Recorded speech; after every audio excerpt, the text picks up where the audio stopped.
Hello, just testing to see if my system works. Looks to be working okay. I'm just going to give Clive a quick ring and check that he can hear me.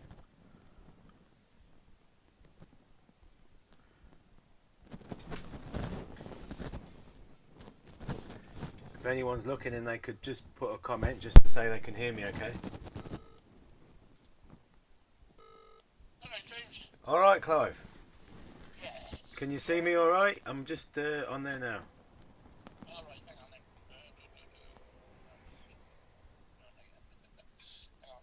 then. I can see Dave Brooks is watching. I'm just testing the system out, everybody, and just checking with Clive. Dave Brooks says hello, so he can hear me, so we're alright. Okay. So, what do you think? I'll just wait a minute or so. What do you think? And then we'll get. You just come up now, so people should be getting notified now, I think. Okay, brilliant. Cheers, Clive. Listen, you've got a few questions you can start you off on, but if you want to, show some products and stuff like that. Brilliant. Thanks, Clive. We'll get going. Cheers. So hello everybody, looks like we're working, and I just want to start off really by thanking Clive for the opportunity to come on his match fishing Facebook channel. I've known Clive for a long time, fishing against him, well, since the mid-90s really, when Clive used to fish the matches at Evesham. I think back then Clive lived in Evesham, so it was we had some good clashes, good times fishing together, and then since then it's mainly been on the River Wye really, fishing the Wye League and matches on the Wye that obviously I see a lot of Clive, so thanks Clive. And Clive says I'm looking good. I don't know about that. Dave picked up on my stubble. I've had quite a busy day really. We've been shipping this morning from the warehouse, so I had a bit of a race to get back and get started, but looks like we've got a good amount of people watching. There's Chris Hallows.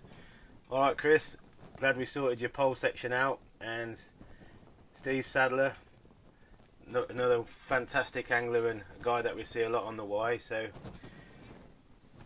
Clive had given me a few questions to start with, so I think we'll address those first, and then we can obviously go through any other questions that anybody has, and I'll try and answer them as best I can. The first one was from Nigel Palmer, and he asked the question: how would you elasticate a 6 to 7 metre pole when you're fishing to hand and he fishes down on the River Yare? So that's a really good question. It's actually very relevant nowadays, because obviously we're doing a lot of fishing to hand with longer whips and poles on rivers like the Wye and the Severn, and obviously Nigel's down there on the Yare. Now I've never actually fished the Yare, but I know it's a tidal river. I know it's a really powerful river, using bigger floats, so probably quite similar to the Wye really. My sort of thinking on that would be, I wouldn't use a flick tip, because I'd be catching a bigger stamp of fish, so I probably would use elastic, and I'd use quite a heavy elastic. I think I'm going to grab one of my top kits and show you.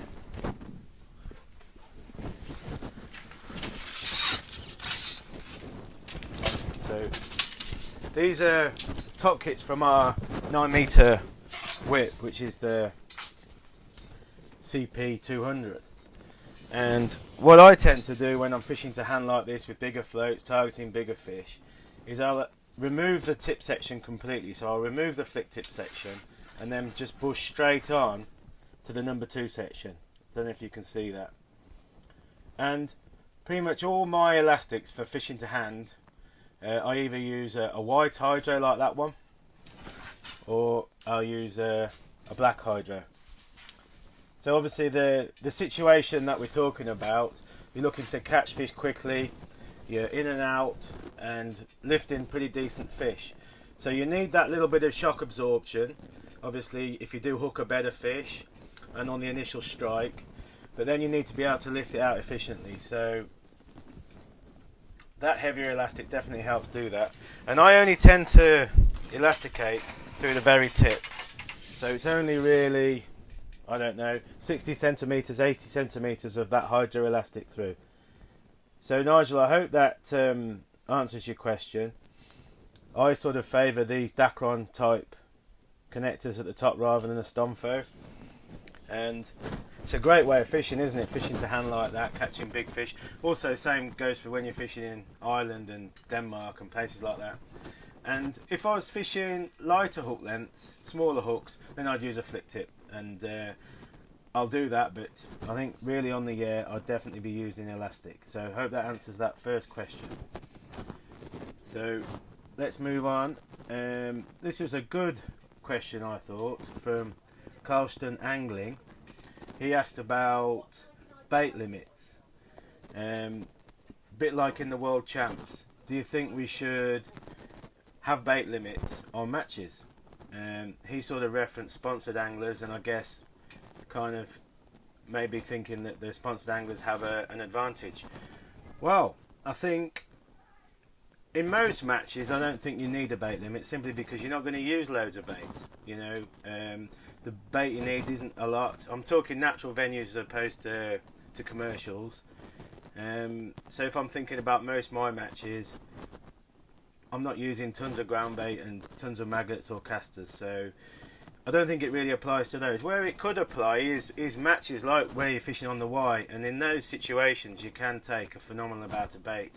And actually, I think it's a good idea if we did have some kind of bait limit to make it fairer, make it an even playing field. But pleasing that might be difficult. Obviously, you're relying on people being honest and not going over the limits. And even on the Y, I think the limits would have to be quite high.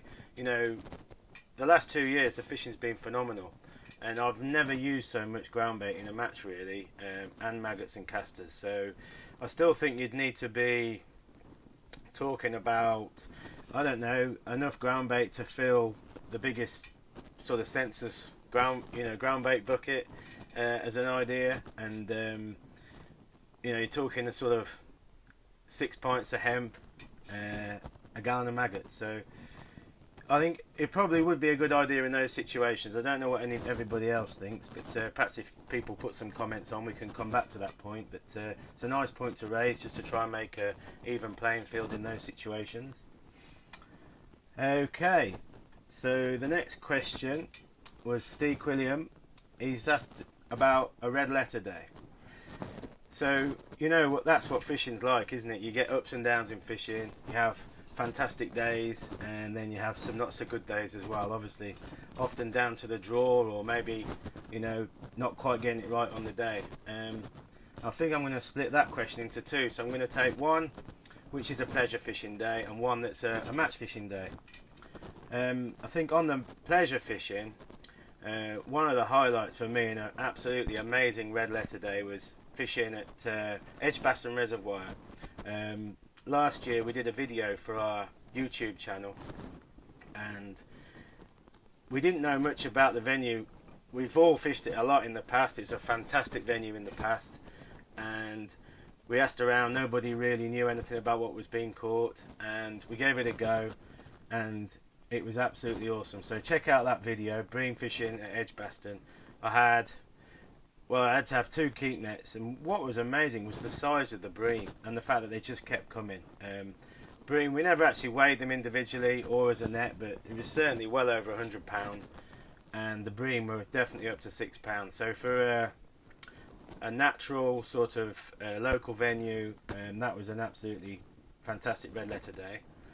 And then another one to talk about in a match situation, sort of going right back to about 1997, fishing an Evesham qualifier, but when it was the John Smiths.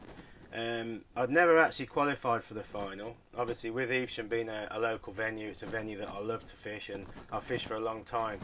And really, the John Smiths and the festival weekend is a really a highlight of the calendar for me. And it's kind of a funny story as well, in that I remember the qualifier was in the winter, and I'd stopped at my good friend Andy Burt's house the night before, and Keith Easton was there as well. Keith's a good mate, and we met up with a load of people in Evesham, And as what normally happens when you get fishermen together, we went out for a couple of beers and ended up quite late, probably in a nightclub, and getting back really early in the morning. So when I turned up at the ferry in the morning for the draw, I can remember I was seriously hungover, and I drew about 3 pegs above the Isborne. So the Isborne now is 35-36, so it's probably about, would have been probably about peg 30 or 31. It wasn't an amazing peg really on the day. The river was very low and clear, it was very cold and frosty. But perhaps people can relate to this, but sometimes when you're a bit hungover, you definitely tend to simplify things. And I just remember setting up a waggler and a stick float and just sort of attacked the river and had 27-pounder chub. So I was just kind of in my own world, just catching these fish, feeling a bit rough at times. And I remember Keith and Andy came walking up after about 3 hours. They hadn't really done any good, and I was netting a chub, and they were like, "Wow, that's a nice chub, well done." And I said, "Well, you know, I've got probably 5 or 6 of them in the net." And that day just turned into a really wonderful red letter day. I actually won the match and qualified for the final that I'd always wanted to. So that's the sort of 2 red letter days that I've picked out. Obviously we've got loads of them, and some pretty bad ones we don't want to talk about. Simon Price Hope had actually referenced Keith as being a fantastic brand ambassador, and I absolutely agree. You know, Keith's a good mate, I've known him for a long time, and just mentioned him then. So it's quite nice to mention our brand ambassadors really, because we've built up a sort of Cadence brand. We're only about 2.5 years been going now, and you know, we've grown really nicely, and we've made some fantastic association with some brilliant brand ambassadors around the country. So I've really got to thank them. They really help me when we do our open days and open evenings around the country and the consumer shows. So thanks to those guys. So I don't know if I'm going a bit too quick here, but everything seems to be working okay at the moment. Perhaps if anyone else has got any good questions, they could pop one up for us and I can try and answer that. So I've still got a couple more to talk about that Clive had given me. Another question from Stephen Edwards. He's asking to recommend a 10-foot feeder for carp into double figures. Well, excuse me for being biased, but I am going to reference our Cadence CR10 10-foot feeder number 2. That's a 2-piece rod and really designed for fishing on commercials and sort of, let's say, short to medium range, so probably up to about 30 meters. It's a really fantastic rod with a wonderful action. It's got a lovely progressive action, and I would have no problem, or in fact I have caught carp into double figures on that rod. It's a very nicely balanced rod, so you can use it for smaller fish as well. But I think a lot of people, I think we all realise now, that you don't necessarily want a very stiff, powerful rod to play and land good sized carp, but certainly up to 10 pound. Steve Evans. My microphone's rubbing on my shirt. Thanks for letting me know. I wonder what I can do with that, so I'll just try and sort that out.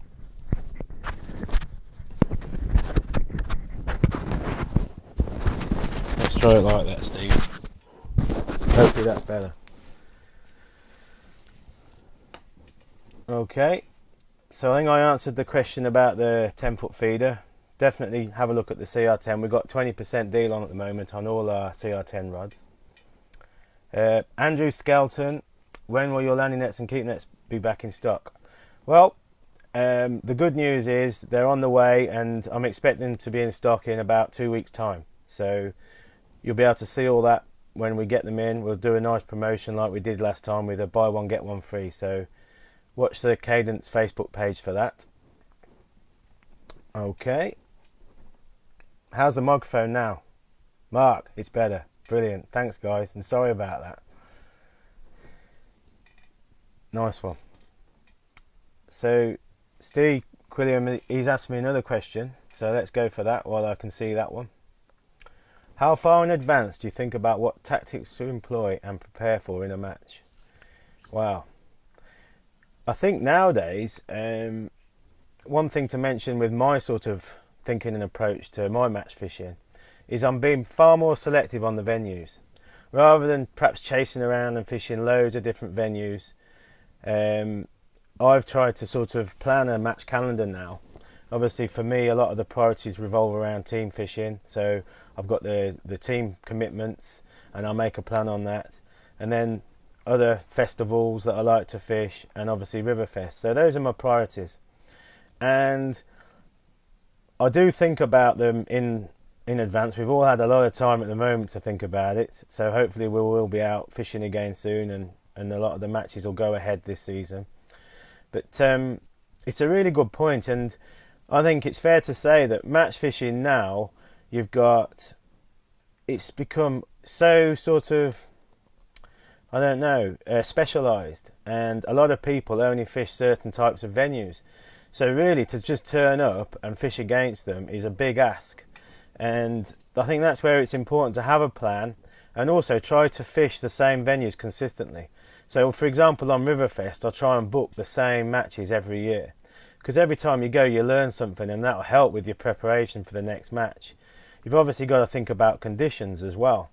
But yeah, I think I am getting more and more organised in terms of preparation, and certainly the week before the match, making sure I've got all the right rigs set up, hook length set up, and I've ordered all the right bait. Obviously that's important. You know, you want to turn up as best organised as you can for the match. I suppose I'm probably, with my teammates, one of the least organised. They'd probably be laughing at me now with me saying this, but I do think I've improved, and I think it's definitely helped me in my performances in the last couple of years. Okay, so it's good to see Sam Mary watching, and Helen Dagnall. Steve Schofield. What float line would you recommend for rivers? Well, anybody that watches my videos will know that I use Terry Eustace Pro Gold. I buy it in bulk spools from Lanes, my local tackle shop in Coventry. But I know it's getting more and more difficult to get hold of, which is a shame, because it's a wonderful line. It's not a pre-stretched line. It's a traditional kind of line, very supple and strong, very reliable. And I like the fact that you can buy it on bulk spools. Obviously, it's very cost effective, and I'm a little bit worried that it seems to be getting harder and harder to get. So the other line I've been looking at and considering is Dave Howell's new float fishing line, which a lot of my friends helped to test, Speedy and Dave Roberts, and they've been saying that they've had great sort of success with it. So if I run out of my Pro Gold and I can't get any more, then I think that's the line I'll be switching to. Right then, I'll just have a quick drink.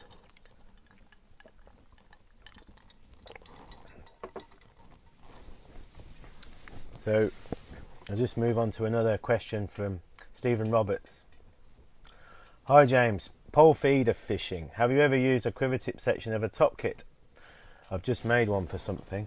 Just have a look at the rest of that. Something to do. Yeah, I have actually. Most of the time when I'm pole feeder fishing, I'll use elastic. Typically because I'll be fishing a river that's flooded, and I'll be using bigger baits like worms, lob worms, heavy hook lengths, big hooks, and targeting bigger fish. So I'd be using elastic, pretty much like how I explained with when we talked about fishing the pole to hand. I'd be using a white hydro or a black hydro. A good tip on that is leave a little bit of the elastic hanging out the end of your pole, and you can actually watch that. I don't tend to worry too much about using an indicator when I'm fishing a pole feeder, but having that extra bit of elastic out the end of the pole, I think you can see the bites, and it also gives the fish time to sort of perhaps take the bait without feeling too much resistance. I do think when I'm fishing with bigger baits like lob worms, they're hooking themselves anyway, so I don't really need to worry about that. But the times that I fish with a flick tip is I've fished a flick tip when I've been fishing a pole feeder for dace on the Y. So again, probably the river's too high to fish a float effectively. Maybe the river's coming up as well, and I've done quite well fishing with my whip to hand with a pole feeder and just fishing it straight onto the flick tip and fishing it like you would with a quiver tip rod. I tend to try to swing the feeder in slightly upstream, feel it to the bottom, and then put my pole tip slightly, at least in line with it, or slightly downstream, just to try and enhance a little bit of a bow, like when you're fishing a feeder. That seems to work better rather than lowering the feeder in and having the feeder below the tip. That's definitely helped me with mine. And yeah, I don't do it very often, but I think I would definitely do it again in those situations. So thanks for that question. Right then, Billy Stoker. Any plans in the pipeline to produce a Cadence luggage and clothing range? Well, there are, yeah. I've been working on some luggage for the last sort of 8 months. I've had a sample set made that I've been testing, and it's gone really well. I'm really pleased with it, and we have placed an order, but we're not going to really be getting the stock probably for another 3 or 4 months. You know, I've got to sort of emphasize that Cadence, we're quite a small company. We are growing really nicely, and I've always wanted to focus on what my key products are, and for me that's rods, reels, poles. And obviously as we grow and expand, it's nice to add other categories like luggage and clothing. What we don't want to do is just bring loads of stuff out that we haven't tested thoroughly and aren't perfectly happy with. So the luggage, yeah, we're going to do that, and you'll have to watch our Facebook page and obviously our website to see when they're going to be launched. And clothing's another hot topic as well. We get so many questions about people wanting clothing, and it's really great that people want to sort of represent Cadence and wear the brand. And I perhaps had underestimated that really. So far, most of the clothing that we have is made by Halcon Hunt, and you know, that's kind of restricted to our brand ambassadors. But definitely we've got some plans to bring out some clothing as well. Again, it's not going to be super quick in terms of timescales, but I'd like to think that certainly in about 2 months we'll have some clothing on our website that people can order. So for those that have been waiting, thanks for your patience, and we're getting onto it as soon as we can. So there's some mentioned some folks watching. Andy Gammon, there's Andy, one of our great brand ambassadors over in Nottingham. David Smith, Steve Schofield, Terry Truman, another one of my great mates and brand ambassadors. Must give you a ring, Terry. I don't know, we haven't spoken to you for a while. I hope everything's all right with you and your family. Paul Turner. Now, the last live feed I did, I got the wrong Paul Turner, so I don't know if that's the Paul Turner from Wolverhampton or the Paul Turner up in the northeast. Mark Brush. Hi Mark, look forward to seeing you soon on the rivers, hopefully, Mark. Paul Kazira, good old Paul. Has some anglers asking if you're looking at carp rods in the future. Well, we're not at the moment, Paul. Again, it sort of goes back to what I was saying. We're trying to focus on what our core products are, but I think carp rods and carp fishing is obviously a massive sector of the market. So with time, it would be nice to bring out some carp rods. We are doing some very nice specimen rods that we're looking to launch in June. So the type of specimen rods from a pound test curve up to 2 pound test curve, twin tip rods, you know, for the 12 foot and the sort of specimen barbel style fishing. As I mentioned about, let's have a look at that one. Matt Stevenson, 6 metre take apart whip. Yep, we are. That's going to be a fantastic product. You know, the 9 metre CP200 has been an amazing whip. We've sold a lot of them, and they've really suited the guys that are fishing longer whips to hand up to 9 metres. And to achieve its great balance and strength, we made the top 5 telescopic on that. So obviously that really suits the longer lengths, but there's obviously a market for people that want to fish a shorter whip, less than 5 metres, but also have the facility of adding sections on and up to 6 metres, and that's what we've done. And those are due in June as well, probably going to be the end of June. We actually had a sample at the big one show in Stoneleigh, and we got a lot of interest showing it to people. So I think that's going to be a fantastic product. And what we have done is we've made it so that it will interchange with the 9 metre whip. So the 7.5 and 9 metre sections will fit into the 6 metre whip section. So if anyone's got a 9 metre whip, they could buy the 6 metre whip and obviously use the extensions. So thanks for that question.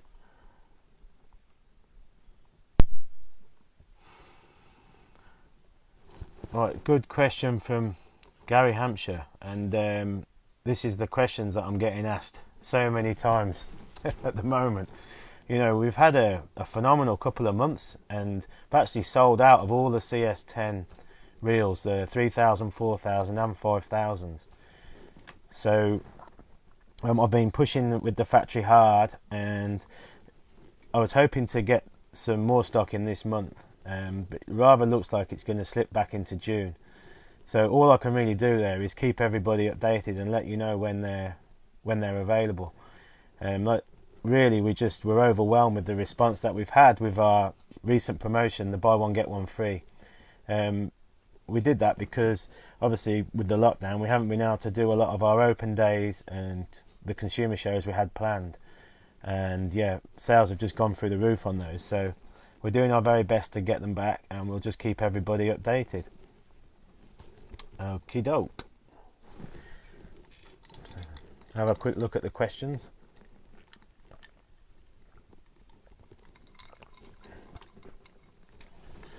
I'll go with Steve again. Steve, I'm getting some good questions from you. Being a Midlands-based angler, what's your view on the Northern River Masters competition?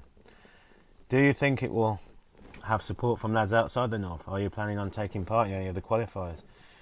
Well, first of all, I think it's a brilliant concept, a brilliant competition. You know, we've seen how well the actual Riverfest competition has gone, you know, in terms of fishing natural rivers. I think all of those matches are pretty much sold out this season. And we've been really keen to support the Northern River Masters, so we're actually sponsoring it. So yeah, I think it's absolutely fantastic.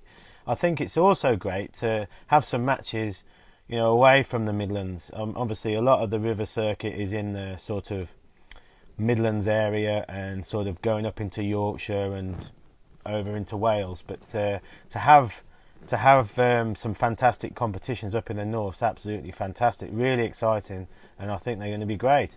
And yeah, I do want to fish some this year. I'm really interested to fish the Clyde match. Obviously that's been put back. I've never ever fished the Clyde up in Scotland, and I'm also keen to fish the Calder.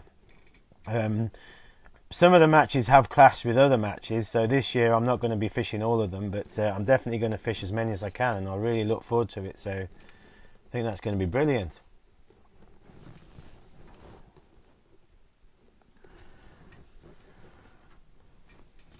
Okay, so Neil, don't know about photos and autographs, mate, but I've been friends with Neil since I was a junior, going way back, and fished with Jason, his brother, and we had some fantastic times, didn't we, Neil? And it's just great to see you again and, you know, fish together again. So Kevin Earley, any plans to run a competition to win a day's fishing with you on the river? Yeah, we could definitely do that. Whether we have to have 2 days for the person that came second, I don't know, but yeah, that's something we could think about, and we could definitely run a competition on our Facebook page and have a day's fishing. Hopefully we'll all be able to get out fishing soon, and the new season's not too far away, is it? So that's definitely something we could do. Another question from Neil, and Neil, I know you had a good birthday yesterday, so thanks for sending that in. Perhaps you're a bit hungover this morning, bit of a fuzzy head. When's the 13-foot 8 feeder coming in?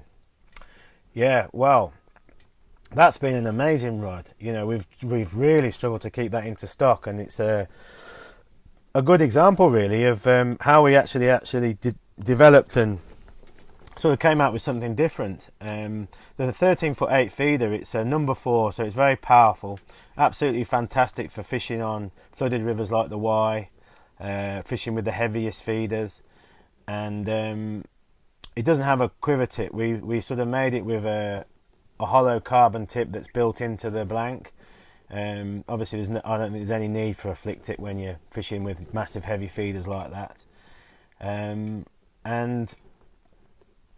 the good news is I've got 50 on the way, and they should arrive next week. So Neil, we'll definitely put one aside for you, and anybody else that's been waiting for them, that's good news that they're coming in next week.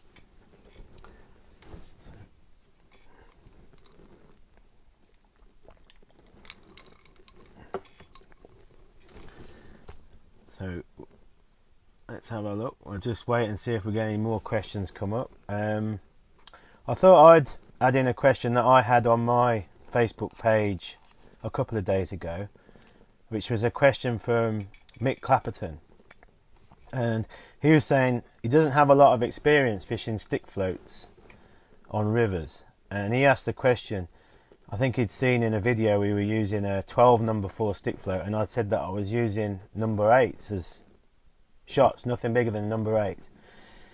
So I thought I'd just quickly talk about stick floats. I think I've got some here that I can show you. Basically, I bought my tray. This is how organised I've got, look, with the lockdown. There's most of my big stick floats for fishing on the Wye and the 7. And yeah, I only tend to use number 8s and number 10s for all my stick floats. So that sounds like a bit of a task. I don't know how well you can see that, but that's a rig there I've made, look, with loads of number 8s on. And that's 14 number 4 Dave Harrell insert stick. I'll perhaps talk about that because that's an interesting float. But you know, you'd think, why would you? I think, let's see how many number 8s there are there. Well, there's got to be about 30 number 8s on that 14 number 4 stick float. And obviously, if you just shotted that out with number 1s or even number 4s, you wouldn't have to have so many. But for me, the great advantage of using number 8s is I can use lead, because obviously anything over a number 8 lead, you've got to use non-toxic. And I can also have so many different types of presentation. So at the moment that one's bulked up, but a lot of the time when I'm stick float fishing, you know, I'll have the shot spread out to achieve the kind of presentation that I want. And by having lots of shot, you'd think you'd get more tangles, but I think it's pretty much accepted that you get less tangles. You know, you can spread out the shot very nicely, and you can even over head cast a stick float as long as you feather the float into the water, and you'll get less tangles with smaller shots. So that's the reason that we use so many number 8s. And I think I'll just give Dave's floats a plug, because one thing I've tried to do over the last couple of years is I've tried to standardise my floats, and this stick float, forgive me for not, it's a number 1 insert stick. I think these are absolutely fantastic. I do like wire stem stick floats for a lot of my fishing when I'm fishing on big rivers, deeper pegs, and when you're fishing in boily conditions. I love the shape of this float. It's got a nice shaped shoulder. It's not too aggressive, so it doesn't make too much resistance when you strike. And the absolutely fantastic feature on these is the hollow tip. You know, a lot of the time when you're fishing on rivers, the light's not great. You know, you get that dappled-y effect on the water, and it's hard to see your float. And these insert sticks tend to glow, so I really do like those. I mean, obviously it's a massive topic, isn't it, stick floats? But that's one of the floats that I've standardised.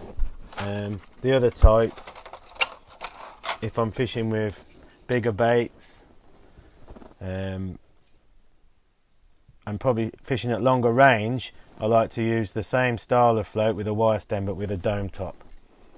So what's that one? That's a alloy dome stick, 8 number 4. So really those are the two main types of stick floats I tend to use now. I still do carry some old school kind of cane stick floats. I don't know if you can see that one. That's I don't even know where I've got a few of those. I think they must have been made for me by somebody.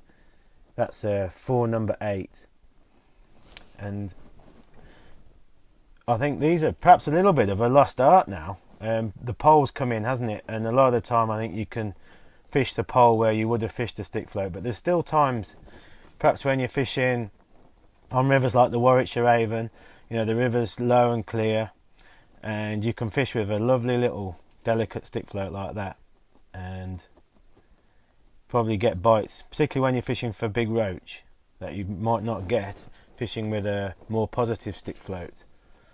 So I thought I'd show you those. That's another one. That's an ultra cane stick as well, a little bit bigger. That's a 5 number 4. I wouldn't tend to go over 5 number 4 with that type of float. Right then, I don't know if I got a bit sidetracked there, but it's always good talking about stick floats. Right then, Leon's on. Alright Leon. Leon's a fantastic younger angler. He's not so young now, and does ever so well on our Midland circuit. Let's hope we can get out fishing soon, Leon. Okay, John Pendergrast. Well, John's a guy that I recognise, often comments on our videos and on our Facebook posts, so thanks for that, John. Let me read out your question. So there's a scenario. You're fishing the feeder on the Ribble at Church Deeps. Well, I've done a feature. Yeah, we've done a couple of features there. Which would you choose? The 13-foot feeder or the 13-foot distance? So you're fishing for barbel and chub, and it's got a foot or two of water on. I think I'd have to ask the question, what sort of baits are we using? Are we fishing with big baits like meat and pellets? In that case, I would use the 13-foot 8 number 4, which is the rod that Neil Lawrence referenced, and that's absolutely made for that job. You know, fishing with 8 or 10 pound line, pretty much straight through with a similar type of hook length, certainly 8 pound hook length. That rod's absolutely made for the job. And then if I was fishing maggots, say a maggot feeder or hempen caster feeder, I probably would go for our 14 or 13 foot number 3 feeder. I don't think I'd choose the distance feeder really, to be honest with you, John, on the Ribble. It's an amazing rod and it would do the job, but it is what it says. It's designed for long distance feeder fishing. And I think I'd go for our 14 or 13 foot number 3 if I was fishing with slightly lighter hook lengths. When I say lighter for barbel, I still mean 6 or 4 pound. Don't tend to go below 4 pound ever when I'm barbel fishing on the feeder. And perhaps when you're using maggots and casters, you're using a bit smaller hook, like a 16 or a 14. And I think that the feeder 14 or 13 number 3 would be a great balance when you're fishing like that. Okay, so John, you've come back and said meat and pellets, so I've answered your question. Definitely the 13 foot 8 number 4 would be the rod. And yeah, we'll put one aside for you. So let's have a little look and see what else we can talk about. Carl Douse, best tip for bolo fishing. Well, bolo fishing is another fantastic method that I think's evolved and become more and more important in modern match fishing on rivers. I think we've probably all done bolo fishing for quite a while, but certainly with the bigger competitions that we're getting now on matches like Riverfest, where we're fishing on bigger rivers, Lower Trent and on the Severn and fishing on the Wye, Bolo fishing really comes into its own, obviously, when you're fishing away from the bank and you're fishing in deep, powerful water, or days when you want to get your bait down quick. So for me, Bolo fishing is a positive method. And the biggest thing I learnt about Bolo fishing, well, I think I'll reference 2 points really. One is the type of float, and 2 would be using heavier line. Let's see if I can find some Bolo floats to show you. So, here we are. That's what I wanted. So that's my favourite kind of pattern of Bolo. This was actually a Super Team one, but Dave does a very similar pattern now in his range, which is equally as good. It's got a nice carbon stem. I don't think you want too much weight in a Bolo. You want the bulk to boss the float when you cast it out. You don't want the float and the bulk kind of cartwheeling as it goes out. So I like to have a light Bolo like that, and I really like this kind of shape. So it's kind of like the old classic Avon float shape, where you've got a little bit more of a shoulder at the top. And what that float's doing is it's giving you enough control to be able to hold onto the float, so you can lean into it and hold it back and lift the bait off the bottom. But it's not too much of an aggressive shoulder, because here's an example actually. That's a prototype of a float that I made, which I thought would have been brilliant. Obviously it's got a more pronounced shoulder, and for sure you can control that float so easily. But the downside is when you go to bite and strike, you're getting a lot of resistance, and you'll find that you'll bump a lot of fish. So I don't even use that type of float anymore. I much prefer the more sort of less shoulder on the float. So that's definitely something that I've learnt with experience. And then the other thing I mentioned about was the actual line that you're using, because a lot of the time you're casting a Bolo, you can have terrible problems with tangles, particularly if it's windy. So you want to make the rig as simple as possible, but by increasing the reel line. So most of my float fishing is done with 0.15 or 0.17 line, so that's kind of 2.5 or 3.5 pound mainline. On the Bolo I tend to fish with a thicker diameter mainline, so 0.19, 0.20, just because I find it really reduces tangles. Obviously the thicker line being a bit stiffer helps to reduce tangles, and certainly if I'm casting the Bolo any kind of distance, I'll just have my bulk, which will be typically a bulk of shot. I like to use BB shot a lot of the time, and I'll just reference them because I use these Dinsmore's twin cut shot. They've got a lovely coating and they don't damage the line. Obviously we can't use lead, so we've got to use non-toxic, and I actually quite like using shots over olivettes a lot of the time when I'm fishing with a Bolo. I don't know why. I think it's because the bulk is more spread out, it's longer, so it's not like a short olivette. I find I get less tangles, so that's my reason for doing that. And I also like it because I can switch very quickly. So say I want to go from a 4 to a 5 gram float, I can change the float, add a couple of BBs, and I'm still fishing, so I haven't got to change the rig. So I hope that's answered the question on the Bolos. I might have rambled on a bit too much, but anyway, it's a very relevant method to modern match fishing. Let's have a little look back. So I did ramble on a bit there. Paul Kazir, I didn't know we did a 14-foot number 2. We don't. I must have said the wrong thing. Sorry, Paul. I meant the 14-foot number 3 feeder. Okay. Jason Bean. Hi, Jason. I hope you're doing well. I've seen Jason. Obviously, you've fished the Y League the last couple of years.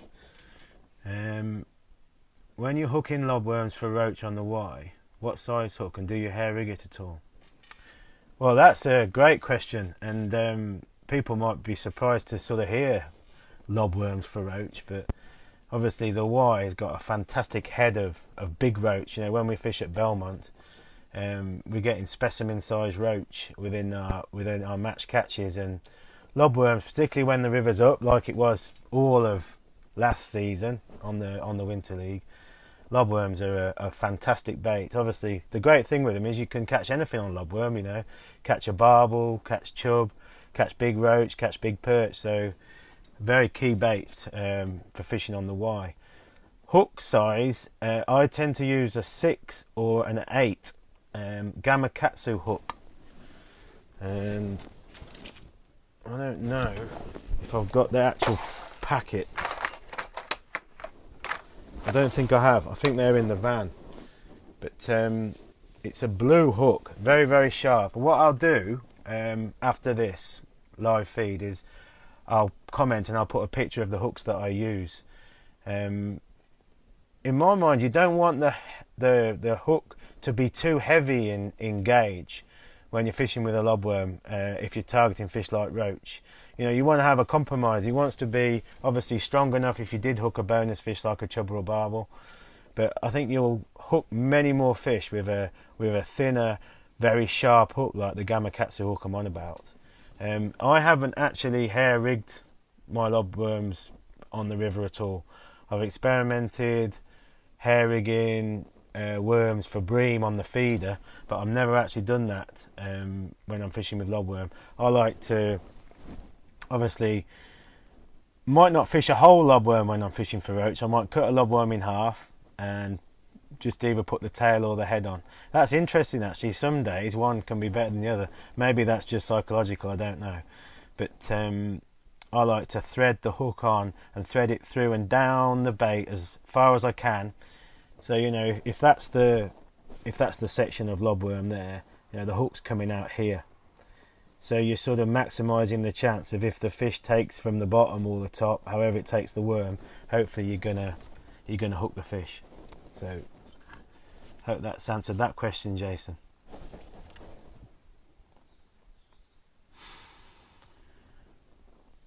Alright then. So Mark's comment about his feeder rods that he uses for barbel fishing. Thanks for that, Mark. So Carshalton Angling, they've come up with another question. Thanks for that. Name your top 5 anglers of all time. Wow, that's a tough question. So we'll restrict it to match fishing, obviously, because this is a match fishing page of Clive's. Wow, there's so many, aren't there? I mean, you've got the sort of older generation of all the heroes that fish for England, like Kevin Ashurst and Ian Heaps. But I never really knew any of those guys, so I think I'll try and sort of relate it to people that I've known or not have met anyway, and have had an influence on me, sort of in my match fishing, which is sort of growing up in the late 80s and the 90s. So I think you'd have to talk about Alan Scott-Thorne, obviously 5 times world champion and just amazing angler on any type of fishing that he does. I've got a funny story actually about Alan. I'll come back to that, I think, in a sec. But I think you'd have to pick Will Raisin as well. I think Will would be my number 1 actually. Obviously he's a younger angler than Alan, and he's still got a long way to go. A hell of a record already, being world champion. Just such a professional angler, and again can turn his hand to anything. I think the next guy I'd have to mention would be Swino, so Wayne Swinscoe. Wayne's done everything, a bit of a hero of mine when I was growing up. Obviously he was in the Shakespeare Super Team, and I'd watch Wayne a lot fishing at Evesham, and you know, what an amazing record, and what a really lovely guy as well. It's really, you know, it's fantastic that he's become a friend. Obviously so competitive. So that's 3. I think I'd have to mention Steve Ashmore. Steve Ashmore was fishing in the Starlets. He's not actually match fishing anymore, Steve, which is a terrible shame. But as a junior, Steve really helped a lot of junior anglers in the Midlands, and was a real inspiration to me. And again, just an amazing angler. Perhaps a little bit under the radar. He's not probably the name that everybody would know, but Steve's absolutely awesome. And I've got to think of one more. It's not easy to do, is it? There's just so many fantastic anglers out there. I think the final one I'd go for would be Kim Milsom. Obviously Kim was in the England team for a long time, did very, very well, and again he was a big inspiration to me. I remember watching him at actually Edgbaston Reservoir. I talked about Edgbaston at the beginning. There was a big international match there, and they had a big open, a really big match. It was pegged all the way around Edgbaston, and I remember watching Kim Milson. He was sort of on the bomb hole side, on the sailing club side, and I have to say you'd probably walk past him if you didn't know who he was, because he didn't have tons and tons of gear set up.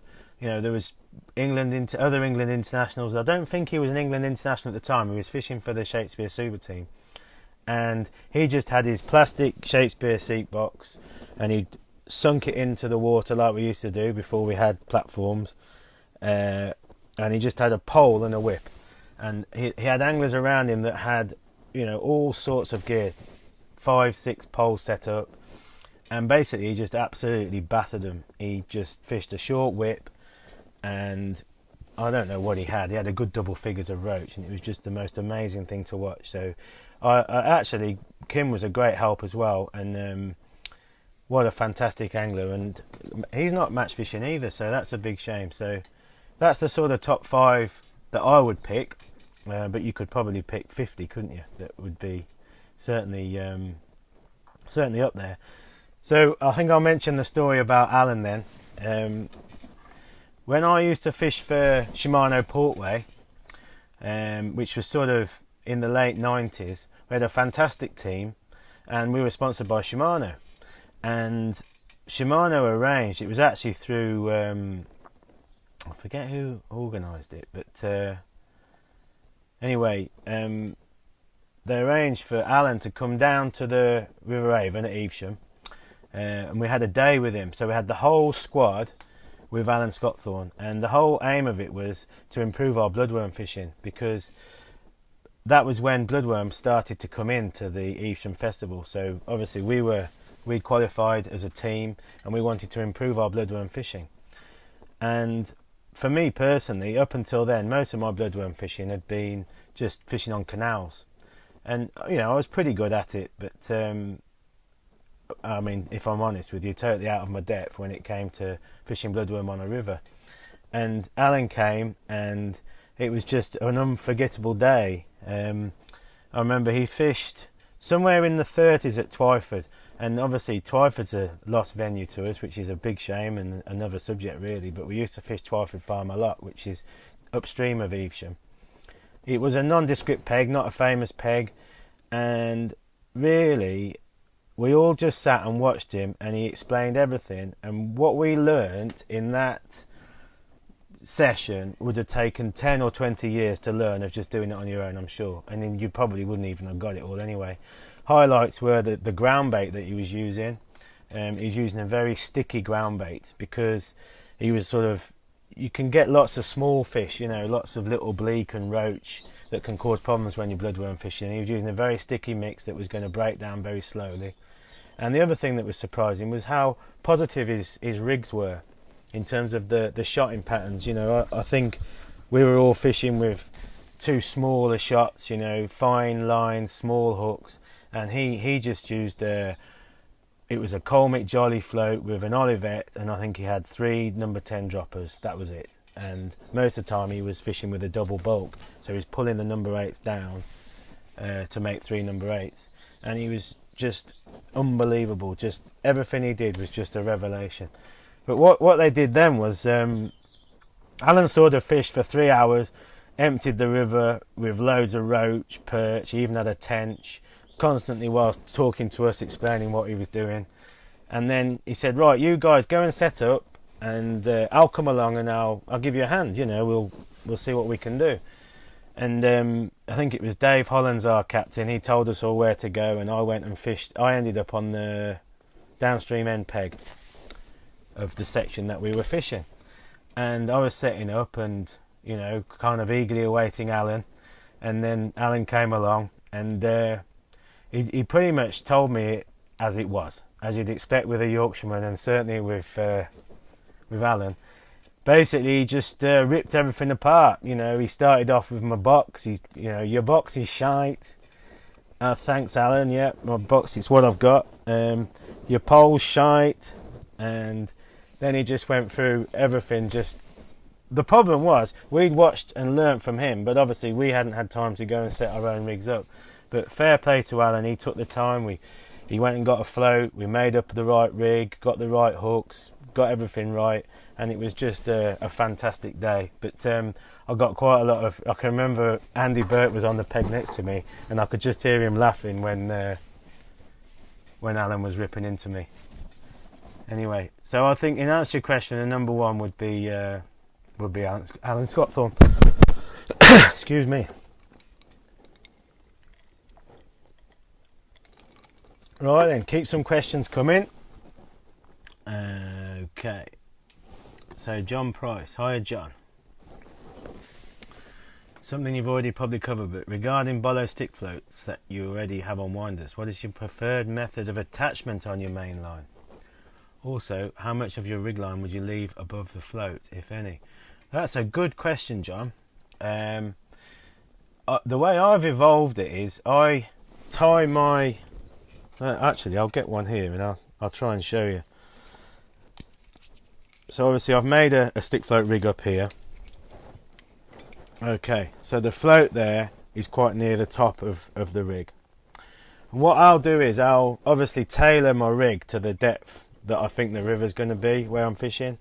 So say if it's 8 foot, I'll tie my rig onto my main line around about 7 foot.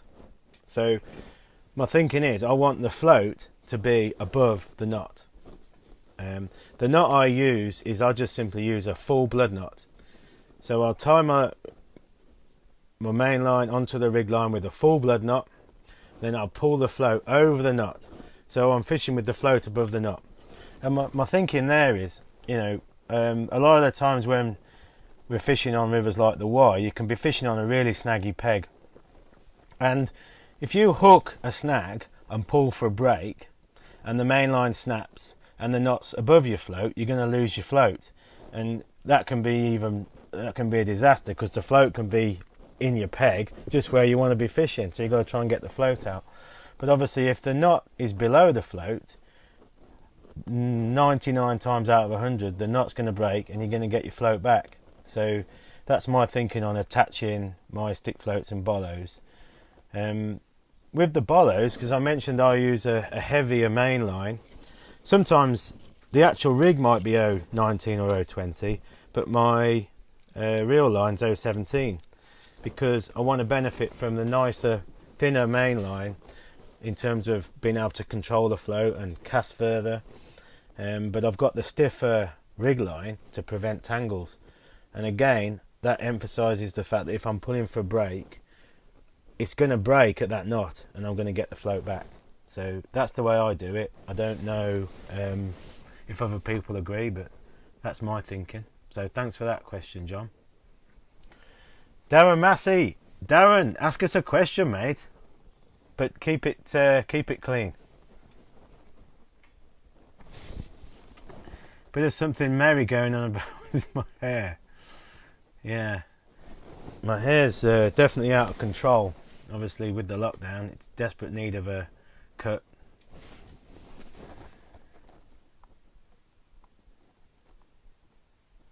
So Kevin Rutler, hi Kevin, you asked about we did mention that on the Bolo. The rig would be 019. Sometimes that would be fish straight through, but most of the time I have the 019 rig line and then I'll attach that to my 017 main line.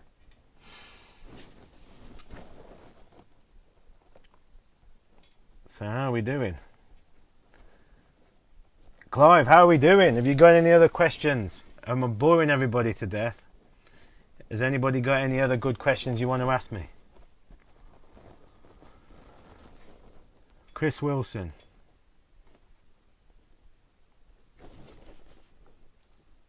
I can't seem to. Been watching your videos during lockdown. Yeah, I think we've all been watching lots of videos, and lots of the live feeds that Clive and other people have been doing have been absolutely fantastic. I've learned a hell of a lot. Even listening to the commercial guys, you know, I think quite a lot of what they talk about can relate to natural fishing, and probably vice versa as well. So I really enjoyed that.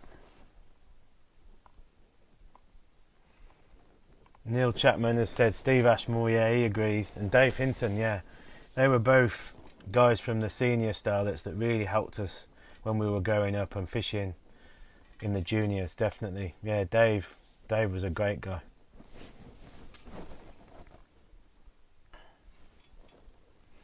Tim Biddle's on. How you doing, Tim? Send us a question, mate. He's probably had a few beers by now, knowing Tim. Tim, you're the only guy I know that can fish a match and sort of have 5 or 6 cans of strong lager and still win the match. Tim, you're amazing. Can't wait to see you soon, mate. Pete was there, weren't you? Yeah, you got that team photo of the day. I'd love to see that, Pete. Maybe you can post it on your Facebook or something, because it was an amazing day, wasn't it? Just learnt. Well, like I said, I mean, if you tried to teach yourself that, you just couldn't do it. What Alan showed us in just a day was unbelievable. Ah, look, we got Darren Frost on. All right, Darren, and Keith. Keith's back on. Hopefully Keith will have a good question. I don't know if you were watching earlier, Keith, but I talked about when we fished at Evesham with Andy Burt and had a bit of a heavy night the night before, and then I had a fantastic day the next day when I qualified for the John Smith's weekend. But I can just tell you that was one hell of a hangover to fish with. Okay, Clive Branson has put on a question. Let's see if I can. For some reason, it's not letting me see the whole question, but maybe that's it. Any deals on the CP200? That's our 9-meter whip, and yeah, our whip and all our rods at the moment we're doing a 20% deal on. So have a look at our Facebook page, or drop me a direct message and I'll give you the details on how to apply that promotion. So we're doing 20% off, so that brings the whip down from £250 to £200, which is amazing for a 9-meter whip of that quality. Alan's on. All right, Alan. Always good to speak to Alan, and Alan's one of our brand ambassadors up from the northwest and done some fantastic videos. We've done some good videos together as well. So, liquidized bread for rivers. Oh, that's a good question, Alan, and it's an important method now. You know, probably 15 years ago, nobody was fishing bread punch with any success on rivers. Certainly on the Warwickshire Avon, my local river. And one of my great mates, Rob Middleton, he started to do it, and it was absolutely devastating. And I can remember going for practice with Rob. We went to Evesham, fished on the town on the White House Bend. It was in the winter, frosty, clear conditions, and we just wanted to try it, just to get it out of our system, and it worked like a treat. And we started using bread more and more, as did a lot of anglers, and now it's pretty much the go-to method a lot of the time, certainly in the autumn and through the winter, to fish bread punch in conjunction with other baits like hemp or casters. Obviously the great advantage of bread is it's such an instant method, and you know, you can really catch some bonus fish. Oh, that's one thing we've learnt, you know, you're catching bigger roach, skimmers, even bream fishing with bread punch. Liquidized bread I tend to use more if I'm fishing for big fish like chub, on bigger rivers like the Wye. When I was referencing bread punch fishing on the Avon, we tend to use punch crumb a lot. So you can buy different types of punch crumb. It's essentially white crumb, sieved quite fine. It's not easy to mix, so you got to sort of add water gradually. Sometimes leave it for a few hours and then atomize it to get the right consistency, because obviously you want the bread to get down to the bottom. You don't want it to be too stodgy, you want it to break up quickly, and you can sort of experiment and play with how you're feeding it, with how stiff you mix it. But yeah, it's a devastating method. One thing that we have started doing is mixing a bit of brown crumb in with the white as well, and that makes it an even nicer consistency. So that's something we've been experimenting. I don't tend to add anything to it in terms of gravel. I know quite a few people will add gravel to it, or to get the bread feed to go down quicker, but I sort of like to feed it and anticipate where it's going and not worry too much if it does spread out a bit. I think that's a natural advantage. It's probably a bit more natural to the fish, and it means you can run your float and bait over a bigger area. So maybe I've rambled on a bit there, Alan, but liquidized bread is a fantastic bait, and I know one that you've had great success with up on the Ribble, fishing for your big roach and chub, and fishing it in quite a positive way. In fact, I think you did a video, didn't you, on our YouTube channel, so that would be worth looking at, definitely.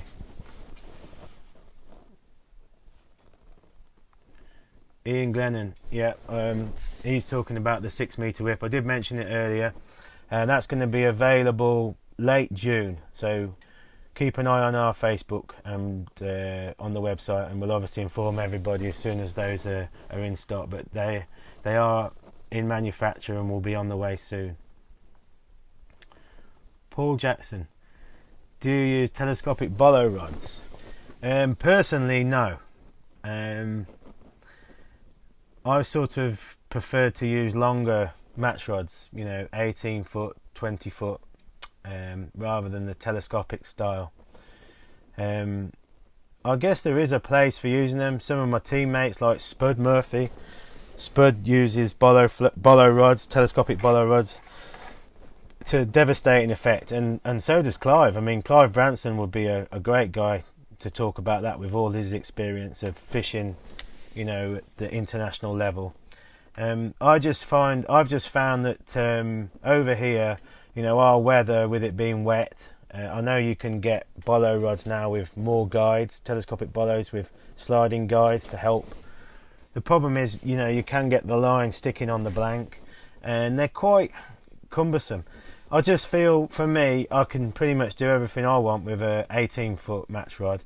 I get the benefit of having a lovely action, a well balanced rod, with plenty of guides, so that I'm not getting the line sticking.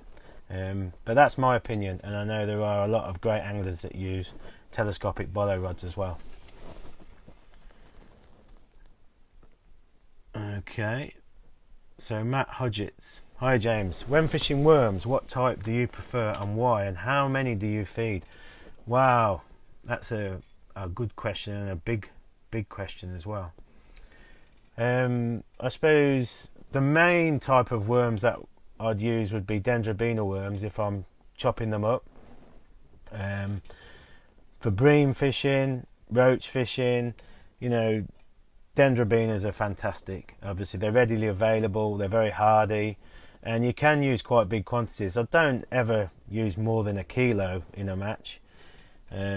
Most of the time you don't need even that much, because obviously you can cut the worms up and add other particles, other baits like casters to it, and adjust it, because chopped worm is such a potent, powerful bait. I think sometimes it can actually be too powerful, so you need to be careful how you're feeding it.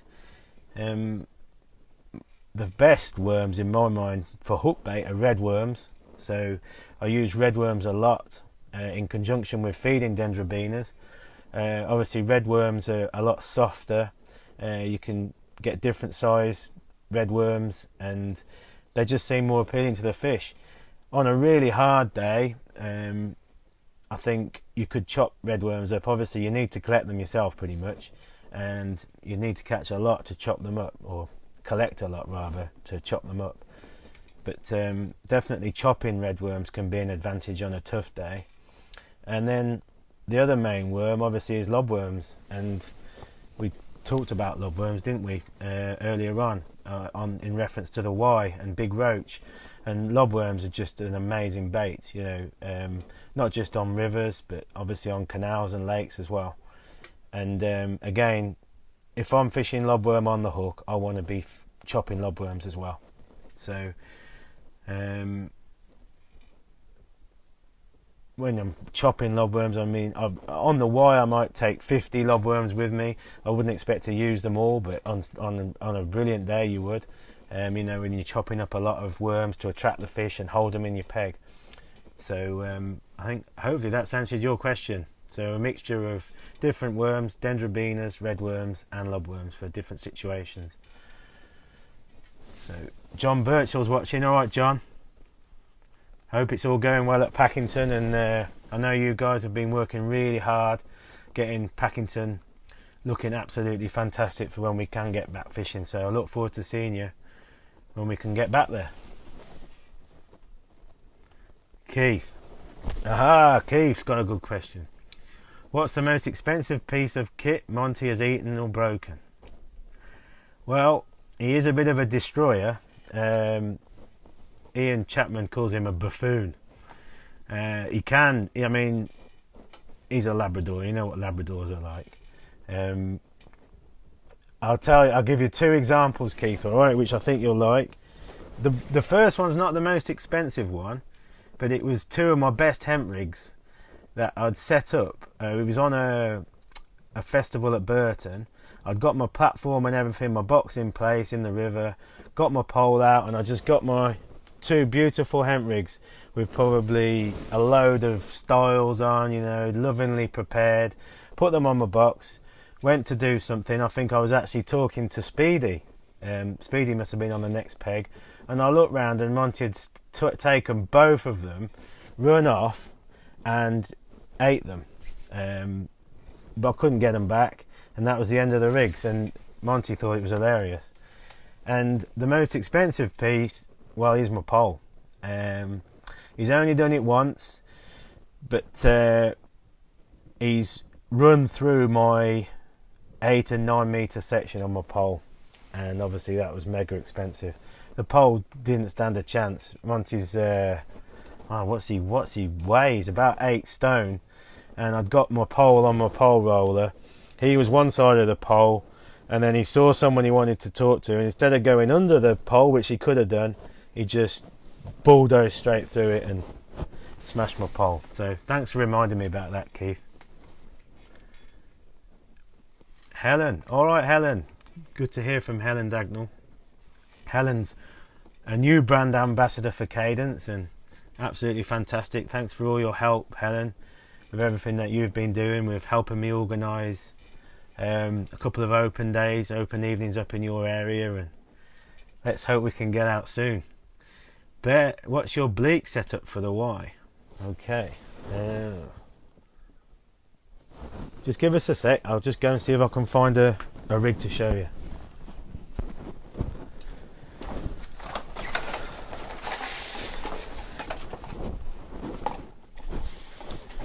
Right then, I've got it.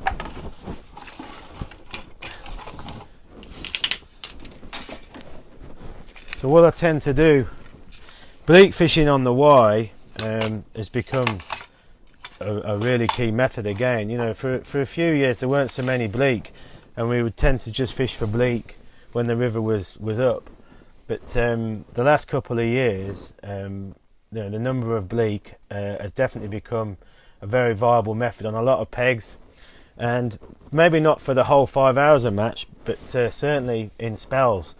One thing I've done, a lot of all my teammates as well, is now we're sort of setting up our whips like this, so I can keep them in my rod bag all ready to go with the winders on and the floats on. And I've got 3 different whips here. For I think there's 2.5, 3 and 3.5 meters. It's fair to say that whip fishing for bleak on the Y is quite brutal, really. It's not really the finesse type of bleak fishing, because you're catching a lot of bleak very, very quickly, and quite big bleak as well. So perhaps using bigger floats and heavier floats than what you'd use when you're bleak fishing on normal rivers, let's say. But I'll just take this float off and show you. The float that we tend to use most often is these census type of floats. These look like a bit more sensitive actually than the ones. It's the Tito's we use, in sort of 4x14. So very, very simple rig. Just got number 8 shots. I think that's got 1, 2, 3, 4 number 8 shots. Very, very short hook length. I can measure that, see what that is. So I've got a 3-inch hook length. Don't know if you can see that, Helen. And then there's the hook, and that's a census hook. Talked about that before. I'll have to put the pattern up afterwards. I can't remember the pattern, but that's a size 18, very sharp, strong hook. I don't know if you can see it, but we've got a blob of araldite on the hook. You know, a lot of the time when you're bleak fishing, you're threading the maggot on the hook, and you don't want the maggot to blow up the hook length. You know, you're obviously trying to catch them as fast as you can. We've been catching sort of 25-30 fish on each maggot, and that blob of araldite just stops the maggot from blowing up the hook length. So that's a good tip. And really, you want to set up 2 or 3 different whips for different lengths. So obviously you can follow the bleak in and out, and one thing that you'll find is the better bleak will often be a bit further out. So you might not be catching as many bleak, but they're bigger. So often you come close in and you get the smaller bleak. So sort of considering the stamp of the bleak, I think is really important as well. But very, very simple. That's the type of rig that a lot of us prefer. Spud in our team, Spud Murphy, is absolutely devastating, and he uses an even more sort of crude float, like a 1/2 gram kind of carp style float, and he uses B611 hooks. He prefers those in a 18. But I hope that's answered your question, Helen, and it'd be lovely to see you and Dave. We should really have a day on the Y. I know Dave's been talking about it, so we should really do that when we can all get back out fishing again.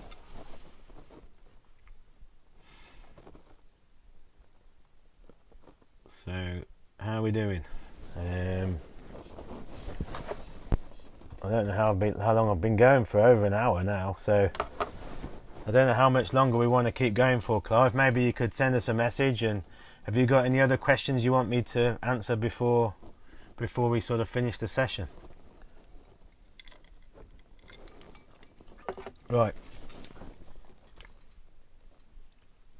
Kevin John Brooks has asked a specific question about our 13-foot feeder tips. Are they okay for a shot leader to go through? Well, they are, yeah. Especially the 13-foot number 3 version. That's got larger guides throughout, including the tip. I have to say I use our 13-foot number 2 a lot when I'm feeder fishing with shot leaders. Probably wouldn't go over £6 shot leader on the 13-foot number 2. It has got more traditional style guides. It's an absolutely beautiful rod, a lovely action. I tend to use the 13-foot number 2 when I'm fishing up to about 45 meters, 50 meters. You can cast further with it, but over that I'll switch on to the 13-foot number 3, and then probably fish that up to about 55, 60 meters, and then past that I'll go on to our 13-foot distance feeder, which has got the even larger guide. It's actually got the Fuji K guides, which are specifically designed for distance casting, and you've got a large diameter guides throughout the tips on those as well. So yes, in answer to your question, I wouldn't go over £6 on the 13-foot number 2. Carl Douse, when bolo fishing, do you prefer loose feeding or small nuggets of ground bait? Okay, well that's going to really depend on the conditions that you're fishing in and also the target species. If I'm bolo fishing for roach and dace on a river like the Wye, then absolutely you're going to be throwing balls of ground bait in. Not often small nuggets, you know, you can be throwing quite big balls of ground bait in when the fish are responding well and you want to really get as much feed into the swim as you can. I wouldn't use ground bait if I was fishing and the river was lower and clearer. Perhaps an example would be somewhere like Shrewsbury on the Severn, when you're looking to catch roach and dace but you're just loose feeding, probably with maggots and hemp. You're not putting any ground bait in. So it really does depend on the conditions and the species. Had a fantastic day, really, just not long before the lockdown. We did a video on the Severn at Upton. Did a great video with Colin Harvey, and I was actually putting in like proper big balls of ground bait. The river was about 3 or 4 foot. It was still rising a bit as well, and I was catching some bream. So, you know, you can be very, very positive with your feeding. So I think you just got to dictate it to the conditions and the species that you're targeting. Ian Glennon, what's the plans for Cadence Fishing TV after lockdown? What can we expect? Wow, we're all itching to get out and desperate to do some more videos. So as soon as we can, we'll definitely get out. If it's before the river season, then I'd like to go and do a video on the canal, quite local to me. I've done videos on the Grand Union Canal, but I've never done one on the Stratford Canal, and I want to go and do one. I love fishing the Stratford Canal. Probably target roach and skimmers, so that's one I'm looking forward to doing. I'd also love to go and fish Packington, a commercial that I love there. Fantastic lakes. We've done videos there before, but it's very, very reliable. And once the river season starts, I think I'll wow, you know, the world's our oyster really. We'll have to dictate it by the conditions. I just can't wait to get out and do some float fishing on the river. So stick float fishing, waggler fishing, perhaps go on the River Avon, try and target some chub. And there's always the River Wye. We've actually got it all rather depends on what's going to happen with the lockdown, but we've got some great river matches coming up. We've got the Calder, which is pretty much the first weekend of the season for Riverfest. I'd love to go and do another video on the Calder. I haven't done one there for a while, so you'll have to let us know, Ian, as well. What would you like to see? Where would you like us to go and fish? Terry Whittingham, how would you start an average slow deep river match in regards to ground bait, i.e. how much and what consistency? Wow, again, these are great questions, but they're not really the sort of questions you can just answer with one answer. It's really going to depend to the time of year again. So is it in the summer, autumn, you know, when the water temperatures are good and the fish are really feeding, or is it more in the winter when the temperatures drop and you've got to be a bit more careful with how you're feeding? A slow deep river, so I could relate that to probably like fishing. We fish a wonderful league at Barford on the Warwickshire Avon. Above the weir is slow and deep, and that's a venue that does respond to ground bait. Sometimes balling in or cupping in balls of ground bait, depending on, I don't know, how brave you are and how the fish are responding. But I suppose a good sort of answer to that question is to start off by being cautious and then obviously responding to how the fish feed. So I'd start off with a ground bait that didn't have a lot of food content in, you know, a nice ground bait that's got some good attraction but quite fine. Sometimes I'd mix that with soil to reduce the food content even more. And consistency wise, you obviously, if you're going to throw the ground bait, it needs to be stiff enough to hold together. You don't want it breaking up in the areas you're throwing it. If you're cupping it, that's not so important. Obviously you want it to hold together and get to the bottom in one ball most of the time. So I think a good tip that we've done as a team with our river mixes for ground bait is when you mix your ground bait up, obviously you keep adding water to let the ground bait absorb the water. When it's done, leave it and let it dry slightly. Because a good tip that we've been doing is adding quite a lot of hemp to our ground bait. If you add hemp to an already wet ground bait or a fairly wet ground bait, it makes it too wet. If you leave it just a little bit dry, when you add the hemp, obviously the water and moisture on the hemp adds that into the ground bait and it makes a fantastic mix. So consider adding hemp to your ground bait. It's obviously a great attractor. And I just wouldn't add too much feed to it unless I was really confident. Say I was on a day where I know I'm going to catch a lot of fish, then I'd want to be feeding lots of casters as well in that ground bait, initial sort of bombardment, and then as I'm topping up. But I think that's what I'd do. I'd sort of be a bit cautious to start with and then add more bait as the fish respond. Jim Burton's watching. Alright, Jim. Spoke to Jim a couple of days ago. He's bored out of his mind, aren't you, Jim, at home? He's been putting some funny stuff on Facebook and also organised some fantastic matches in the season, raising money for the NHS. So well done, Jim. That's fantastic. Jim's always laughing and having a laugh. So Martin Smith. Hi James, I fished the Oxford Winter League on the Thames. When the fishing was great in the 80s and 90s and used to win section after section using waggler, shot it as you would shot a stick float, allowed me to drag so much line on the bottom. Did you ever use this method in your winter leagues? Yeah, so what you're talking about there is obviously fishing a waggler with plenty of shot down the line. And we definitely do that.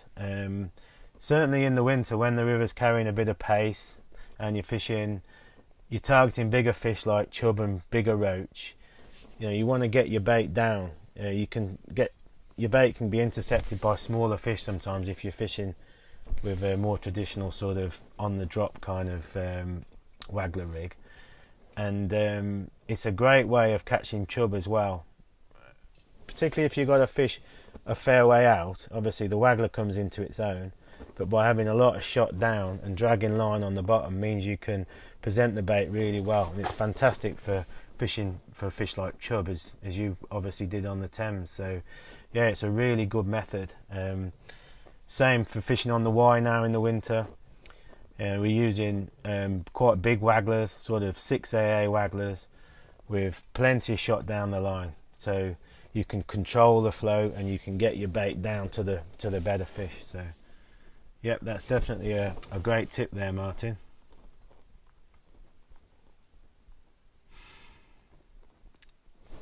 So Chris Hallows, right. On clear rivers, would you add leam or soil to match the riverbed colour? Do you think it makes a difference? Well, that's a great question. One thing I'd say straight away is with the soil, I try and use the soil from that area if I'm going to put that in my ground bait mix. So I think you're sort of matching the soil that you're feeding with your ground bait to the soil that's in the river.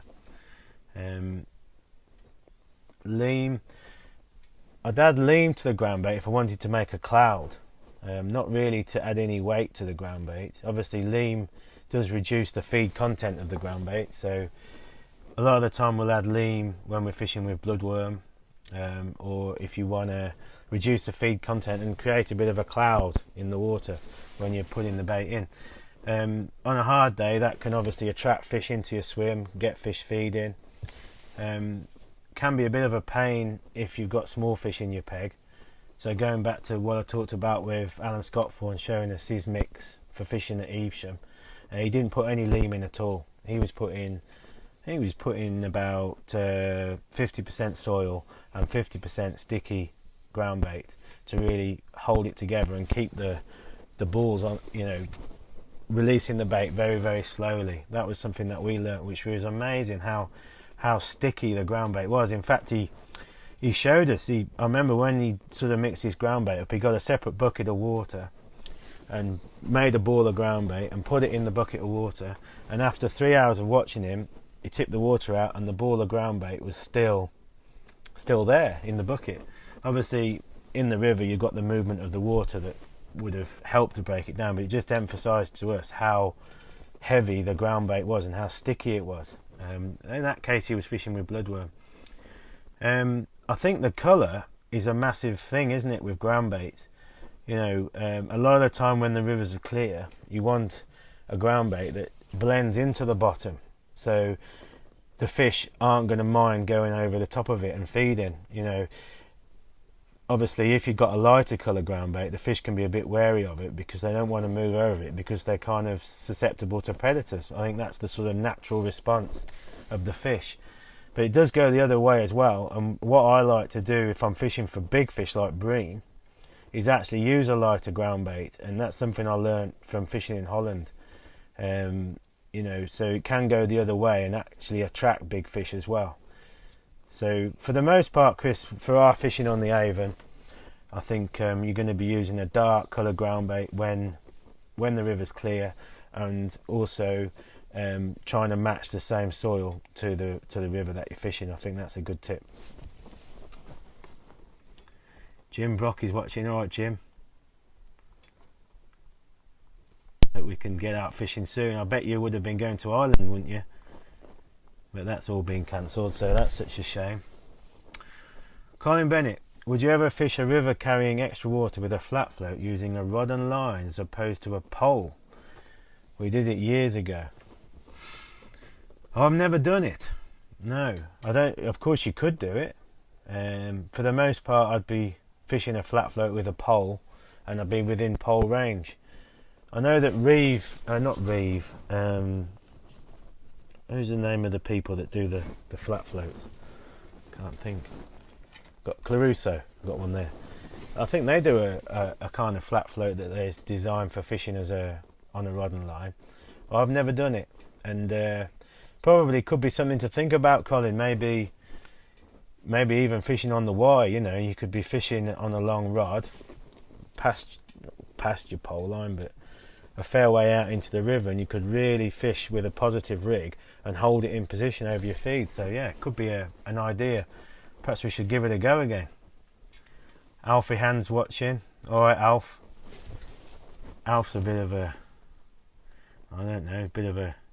pirate when it comes to fishing matches, aren't you, Alf? But I've known Alf for a long time. He's had a brilliant record bream fishing and fishing on the Severn. So let's see what else we can see, if we've got a few more questions, and then I think I'm going to finish up. So Mark Appleby, yeah, that is I think that's the hook. I never remembered patterns very well, but it's a 36.5. Yeah, I'm pretty sure that's the sensor's hook that we use for bleak fishing. And Helen, yeah, let's do it. Let's get organised, and be great for you and Dave to come over and stop with us, and we'll go and fish the Y. So I just think I'll have a look for maybe 2 more questions. I'm starting to run out of steam now.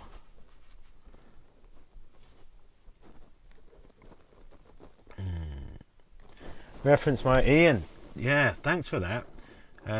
Talking about doing one on the Nottingham embankment. Wow, that would be amazing. I haven't fished there for years. Obviously, it used to be a really popular venue, the embankment on the Trent. And I do know that people have been catching some nice fish again the last few years. So that would be great. Absolutely, we'll do that. I'll make a note of that, Ian, and we'll go and give it a go.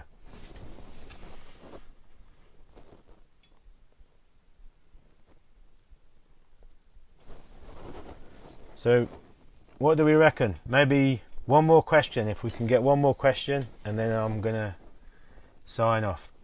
Stevie P's watching. Alright, Steve, come up with a question, Steve.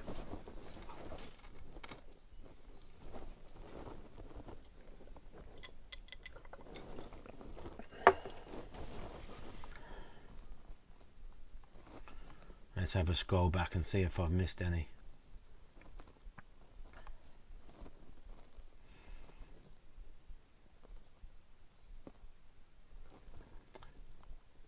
Well, I think I'm going to finish up with that question from Alan Lees. When using bulk shot, why do they use, say, 6 or 7 number 8s and not 3 number 6s? Well, I talked about that earlier on, Alan. I was answering a question from Mick Clapperton.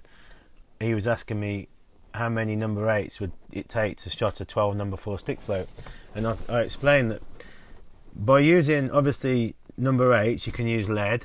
Anything bigger than a number 8, you've got to use non-toxic, and I'd much rather use lead number 8s over a 6 non-toxic shot. So that's one answer to your question. And the other good tips with using number 8s over number 6s is you can do far more in terms of presentation. You know, you can spread out the shot nicer, you can have a spread bolt with number 8s, and I think you can fish with a much more versatile rig by having more shot than less. And as I mentioned as well, you'd be surprised, often you'll have less tangles when you're fishing with more shot. It goes against what you'd probably think, and it is a bit of a pain, but definitely an advantage, I think, using more small shot over bigger shot. So I think I'm going to sign off, everybody. Thanks ever so much for watching, and thanks for Clive for letting me have the opportunity to do this live feed on his fantastic match fishing page. So thanks everybody, and hopefully we can all get out fishing again soon, and see you on the bank. Cheers.